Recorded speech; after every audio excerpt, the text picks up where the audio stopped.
cukup mendasar antara kasihan dan belas kasihan. Ketika orang melihat orang lain dan merasakan ada rasa kasihan, lebih banyak didominasi rasa saya sebagai subjeknya, orang yang sedang menderita adalah objek untuk dikasihi. Sehingga mau tidak mau kita melakukan sesuatu kepada mereka sebagai objek sasaran dari apa yang kita lakukan. Dan orang yang sedang merasakan kesusahan, merasakan penderitaan, merasakan pergumulan berat, menempatkan diri sebagai objek yang siap untuk dihibur, siap untuk ditolong, siap untuk mendapatkan kasih dan sebagainya. Sehingga terbentuklah mental untuk selalu menerima belas kasihan. Karena dia selalu ditempatkan sebagai subjek, sebagai objek dari kasihan tadi. Tetapi ketika Yesus melayani bangsa Israel, menyatakan karya penyelamatan bagi manusia, dasarnya bukan karena kasihan, tidak sebatas kasihan, tapi belas kasihan. Dan belas kasihan ini muncul dari lubuk hati yang paling dalam, nurani manusia yang paling dalam, dan itu tidak bisa ditutup oleh apapun. Itu akan muncul dengan sendirinya dan menguasai diri seseorang. Hanya saja finalitasnya seringkali juga tidak sampai hanya sebatas belas kasihan, dengan pertimbangan wah nanti orang menjadi tidak dewasa ketika ditolong, wah nanti orang menggantungkan diri, mental menjadi mental peminta-minta dan sebagainya, mental miskin dan sebagainya. Akhirnya orang tidak melakukan apa-apa, berhenti pada kasihan dan merasa belas kasihan yang muncul dari nurani. Namun perbedaannya adalah ketika orang kasihan, orang itu selesai, tidak melakukan apapun, tidak ada beban. Tetapi belas kasihan yang muncul dari nurani seseorang ketika melihat seseorang lain atau orang di sekitarnya merasakan penderitaan, merasakan beban yang berat, mempunyai pergumulan yang berat, ketika tidak melakukan apapun bagi mereka, pasti ketidaknyamanan, ketidakdamaian mulai terusik dalam dirinya. Karena nuraninya mengatakan, memanggil dia untuk melakukan tindakan berdasarkan belas kasihan yang muncul dari nuraninya tadi.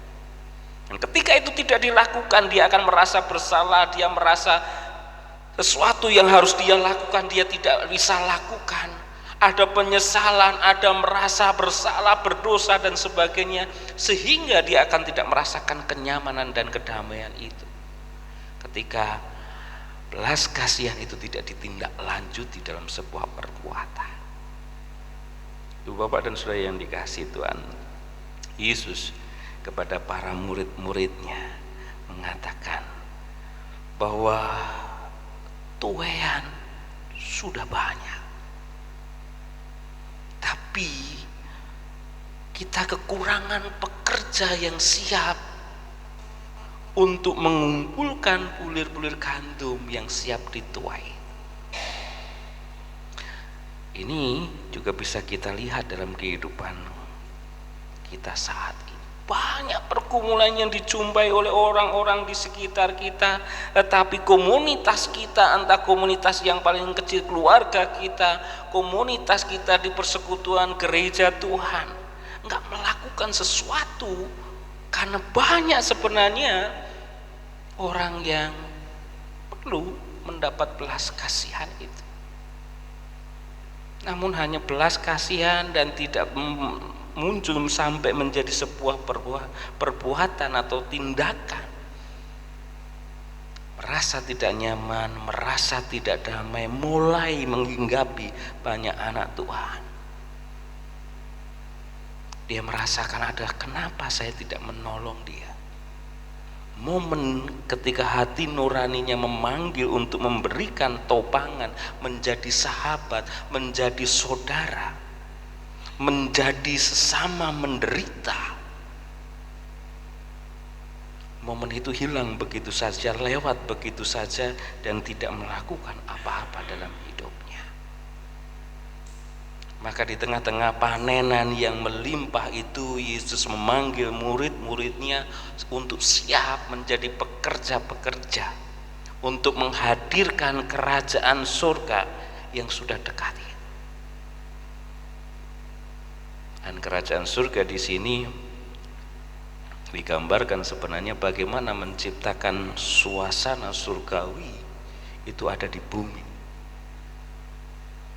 Seperti doa Yesus, doa di dalam doa Bapa kami, bagaimana surga itu terjadi di bumi ini. Dan itu misi Allah untuk menghadirkan kerajaan surga itu. Itulah panggilan belas kasihan Allah kepada manusia untuk menghadirkan surga di bumi ini. Setiap kita punya panggilan yang sama untuk melakukan firman ini, menghadirkan kerajaan Allah ini dengan tetap melayani Tuhan sebagai Sang Raja, sebagai penguasa satu-satunya dalam hidup kita, dan menghadirkan kerajaan Allah itu dapat kita lakukan seperti dengan Yesus lakukan, mendasarkan pada rasa belas kasihan. Bukan karena kasihan, tapi belas kasihan yang muncul dalam spontan, secara hati nurani akan muncul dengan sendirinya dan akan berusaha menggerakkan hidup seseorang untuk melakukan sesuatu. Di tengah kehidupan keluarga kita, anak-anak kita, orang tua kita, mereka mempunyai pergumulan, mereka mempunyai tantangan, mereka punya permasalahan yang sedang mereka hadapi. Tapi seringkali kita pun tidak ambil pusing dengan mereka. Nah, ini kan urusannya orang tua, biarlah orang tua yang mikir, biarlah orang tua yang mencari solusi. Anak ya tetap anak, terima bersihnya aja deh. Walaupun dalam hati nurani mengatakan bagaimana menghadirkan kerajaan surga di tengah keluarga sebagai anak untuk bisa memberikan dukungan yang terbaik kepada orang tua, kadang terlewat begitu saja. Demikian juga ketika anak-anak kita sedang menghadapi pergumulan, bagaimana mereka meraih prestasi di dalam belajarnya, berusaha untuk meraih prestasi sebaik mungkin. Kadang bukan dukungan yang kita berikan bagi mereka, tetapi omelan, tugas, pekerjaan tambahan kita tambahkan kepada mereka untuk menghadirkan kerajaan surga bagi anak-anak kita. Terlewat sudah teman sekerja kita, teman-teman di komunitas anak-anak Tuhan, di gereja Tuhan. Bagaimana gereja ambil bagian di tengah pandemi COVID-19 ini. Banyak masyarakat di sekitar merasakan dampak-dampak yang terjadi. Apa yang bisa dilakukan gereja sebagai komunitas anak-anak Tuhan bagi mereka? Menghadirkan kerajaan surga di bumi. Itu menjadi tugas panggilan setiap kita sebagai komunitas-komunitas yang taat akan firman Allah dan melakukan itu untuk melayani Allah Sang Raja besar kita. Kita akan belajar 1 minggu ke depan untuk bisa menciptakan surga dimanapun kita berada. Dengan belas kasihan yang ada dalam hidup kita, kita tuangkan menjadi sebuah tindakan cinta kasih bagi orang-orang di sekitar kita. Tuhan ada pada kita, Tuhan memberkati kita. Amin. Saat teduh bagi kita.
Saudaraku, dengan berdiri serta bersama dengan umat Tuhan di segala abad dan tempat, marilah kita memperbaharui iman percaya kita sambil meletakkan tangan kanan kita di dada sebelah kiri. Kita menyatakan pengakuan iman rasuli yang demikian. Aku percaya kepada Allah Bapa yang Maha Kuasa, Khalik langit dan bumi, dan kepada Yesus Kristus anaknya yang tunggal Tuhan kita, yang dikandung daripada Roh Kudus, lahir dari anak darah Maria, yang menderita di bawah pemerintahan Pontius Pilatus, disalibkan, mati dan dikuburkan, turun ke dalam kerajaan maut. Pada hari yang ketiga bangkit pula dari antara orang mati, naik ke surga, duduk di sebelah kanan Allah Bapa yang Maha Kuasa, dan akan datang dari sana untuk menghakimi orang yang hidup dan yang mati. Aku percaya kepada Roh Kudus, gereja yang kudus dan am, persekutuan orang kudus, pengampunan dosa, kebangkitan daging dan hidup yang kekal. Dipersilakan duduk kembali. Ibu bapak dan saudara-saudara yang terkasih, saatnya untuk kita mewujud menyatakan panggilan setiap kita untuk menghadirkan kerajaan surga di setiap keluarga kita. Kembali kita diberikan kesempatan untuk mendoakan anak-anak kita, mendoakan orang tua kita, mendoakan pasangan hidup kita, mendoakan saudara-saudara kita, mendoakan semua anggota komunitas di mana kita berada. Saya memberikan kesempatan bagi Bapak Ibu di rumah untuk juga saudara-saudara di rumah untuk berdoa secara pribadi, dan nanti saya akan berdoa untuk kita semua. Mari kita berdoa.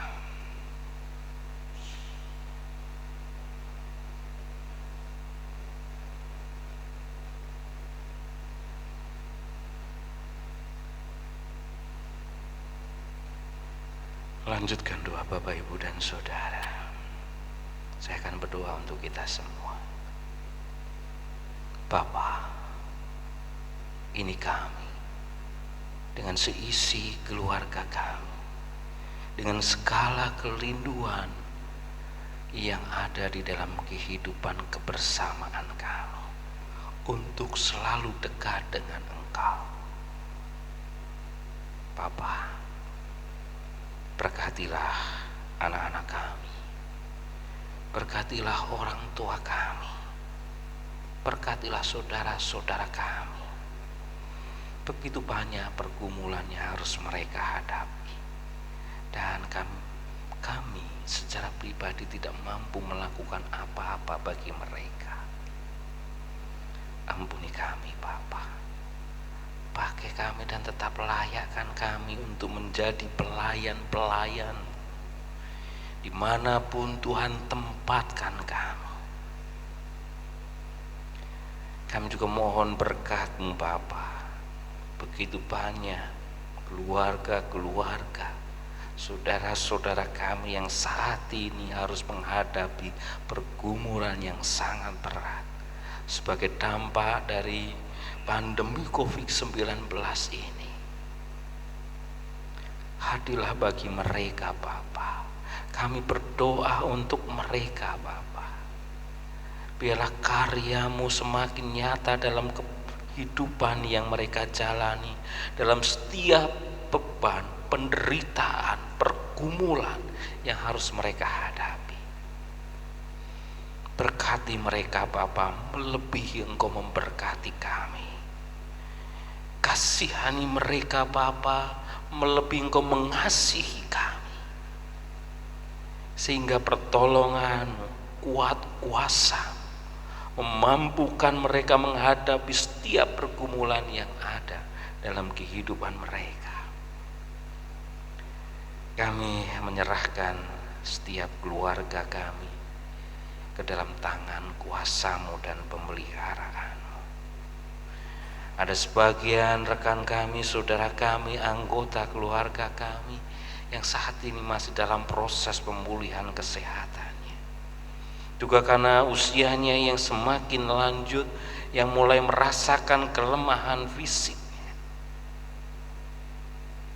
Hadirlah bagi mereka Bapa, nyatakan kasih dan kuasa-Mu bagi mereka di tengah kelemahan mereka yang mereka rasakan, di tengah rasa sakit, segala penyakit yang mereka derita.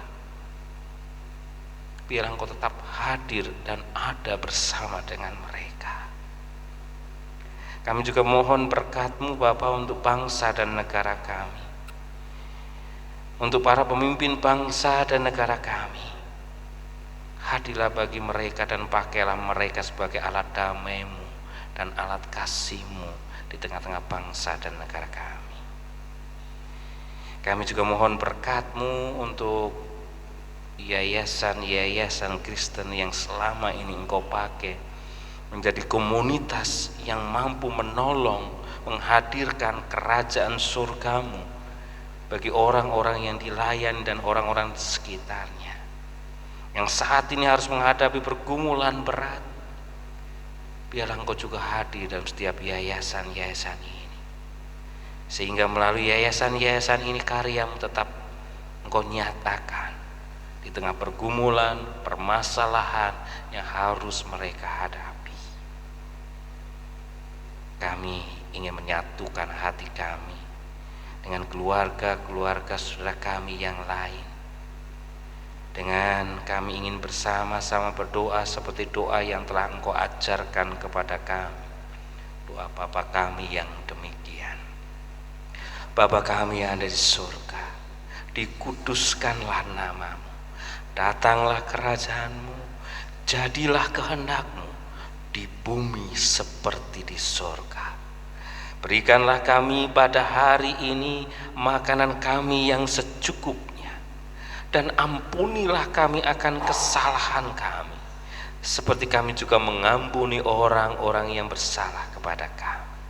Dan janganlah membawa kami ke dalam pencobaan, tetapi lepaskanlah kami daripada yang jahat. Karena Engkaulah yang empunya kerajaan dan kuasa dan kemuliaan sampai selama-lamanya. Amin. Ibu bapak dan saudara-saudara yang terkasih, mari kita bersama-sama anggota keluarga kita bangkit berdiri, kita nyatakan kemuliaan Tuhan di tengah-tengah keluarga kita dengan pujian kita dari Kidung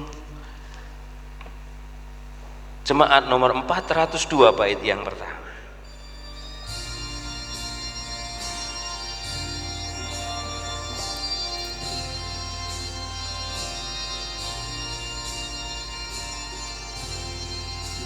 Ku perlukan juru selamat agar jangan ku sesat. Selalu ku rasakan bahwa Tuhanku dekat, maka jiwaku tenang, takkan takut dan enggan. Bila Tuhanku membimbing, ku di malam pun tentram.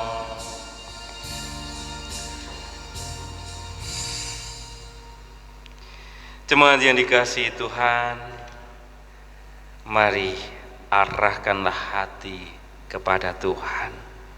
Kami telah mengarahkan hati kami kepada Tuhan. Jadilah saksi Kristus. Syukur kepada Tuhan, Terpujilah Tuhan. kini dan selamanya. Masuklah dalam kehidupan baru saudara dan kehidupan baru keluarga saudara, dengan damai sejahtera Kristus ada di tengah-tengah kehidupan saudara dan keluarga saudara. Dan saat ini terimalah berkat Tuhan. Tuhan sumber segala berkat dan kekuatan akan memperlengkapi dan meneguhkan saudara dalam mengarungi hidup di dunia ini. dengan kekuatan dan kuasa kasih-Nya.